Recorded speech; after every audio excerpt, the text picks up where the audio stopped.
की सगळ्यांची डिपॉझिट जप्त करणारे फक्त बारामतीकरच असू शकतात। आणि त्यावेळेस मी ठरवलेलं होतं की काही झालं तरी बारामतीला यावेळेस संपूर्ण राज्यामध्ये पहिल्या क्रमांकाचा निधी प्राप्त करून द्यायचा। बारामतीकरांनो, मला 1 वर्ष विरोधी पक्षात थांबावं लागलं। पहिलं वर्ष आपलं कोरोनामध्ये गेलं, त्याच्यावर तसं बघितलं तर 3च वर्ष मिळाली, तरी 3 वर्षामध्ये आपण जवळपास 9,000 कोटी रुपये आपल्या ग्रामीण भागाला, आपल्या वेगवेगळ्या गावांना, आपल्या माळेगाव नगरपंचायत, आपली बारामती नगरपालिका आणि अशा आपल्या निंबूतपासून काटेवाडी, तिकडं सांगवीपासून कारखेल, माझं खराडवाडी तिकडं वडानं, ह्या सगळ्या भागामध्ये, तिकडं सिद्धेश्वर निंबोडी, या सगळ्या भागामध्ये तुम्ही जर बघितलं तर ते सगळं देण्याचा प्रयत्न आणि खूप महत्त्वाचे रस्ते आपण त्या ठिकाणी मार्गी लावण्याचा प्रयत्न केला। आजच्या ह्या प्रचाराच्या सांगता सभेच्या साठी आल्यानंतर माझ्या मनामध्ये अनेक प्रकारच्या संमिश्र अशा प्रकारच्या भावना आहेत। कारण गेल्या 35 वर्षापासून तुम्ही बारामतीकरांनी जे मला आशीर्वाद दिलेले आहेत, जे मला प्रेम दिलेलं आहे, याचं मिशन हायस्कूलच्या मैदानावर माझ्या प्रचाराची सांगता सभा झाली।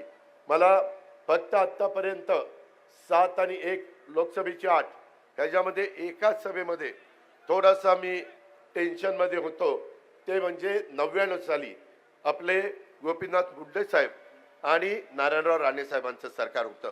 आपण विरोधी पक्षामध्ये होतो आणि त्यावेळेस सर्वपक्षीय उमेदवार म्हणून आदरणीय चंद्रराव अण्णा उभे राहिलेले होते। अण्णांचे सगळीकडे कॉन्टॅक्ट चांगले आहेत, त्यांनी त्या ठिकाणी माळेगाव कारखाना उत्तम चालवलेला आहे आणि त्याच्यामुळं एकाच एक अशा प्रकारची लढत त्या ठिकाणी होणार होती आणि ती झाली। त्यावेळेस मी थोडासा दबकत काय होते काय नाही, काय होते काय नाही, परंतु बारामतीकरांनी त्याही वेळेस मला 50,000च्या पेक्षा जास्तीचं मताधिक्य दिलं आणि महाराष्ट्राच्या विधानसभेमध्ये पाठवलं।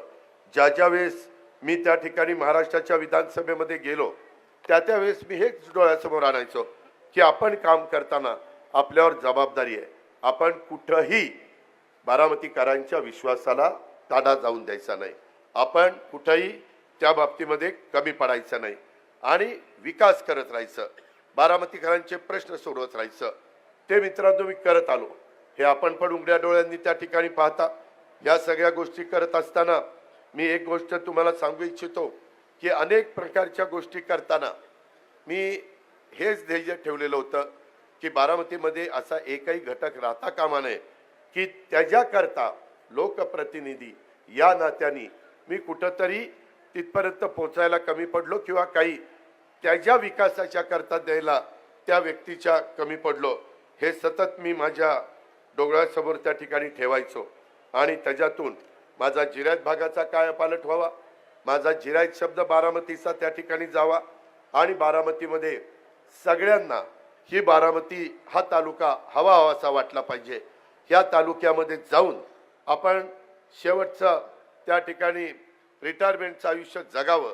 इथं सुरक्षित आहे, इथं कायदा सुव्यवस्था चांगली आहे, इथं कोणी अल्पसंख्याक असो, संख्येने कोणी कमी असो, कुठल्याही भागातला असलो तरी त्याला इथं वावरत असताना, इथं राहत असताना त्याला आपल्याला कोणी ना कोणी आपली जबाबदारी घेणारा आहे, अशा पद्धतीची एक भावना त्या ठिकाणी त्यांच्या मनामध्ये निर्माण झाली पाहिजे। अशा पद्धतीनं ती भावना निर्माण झाली पाहिजे, हेच सतत डोळ्यासमोर ठेवून मी काम करत आलेलो आहे। तुम्ही पण त्याचे सगळ्यांचे साक्षीदार आहात।